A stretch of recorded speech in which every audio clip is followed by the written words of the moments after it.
வீட்டில் தோசை செய்ய போகிறோம். அதுக்கான சைட் டிஷ் தான் பார்க்க போகிறோம். அதுக்கு தேவையான இன்க்ரீடியன்ஸ் தான் பார்க்கலாம். வந்து பார்த்தீங்கன்னா 3 வெங்காயம், 2 டொமேட்டோ, தோரம் பருப்பு, பச்சை பருப்பு ரெண்டுமே கலந்து ஒரு கால் அளவுக்கு எடுத்துருக்கேன். ஸோ 4 பச்சை மிளகா. அப்புறமா வந்து பூண்டு தேவைப்படும்.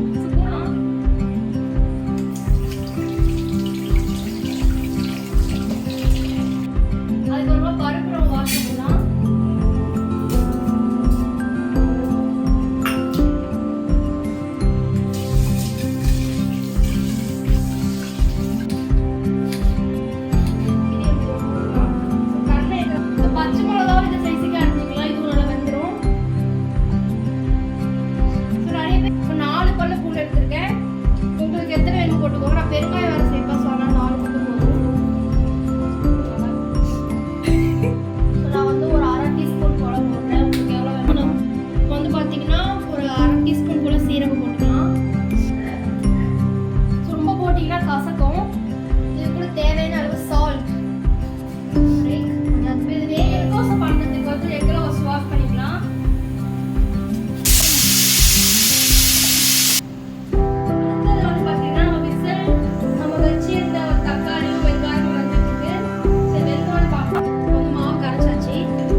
சாம்பார் பொடி சேர்த்துக்கலாம்.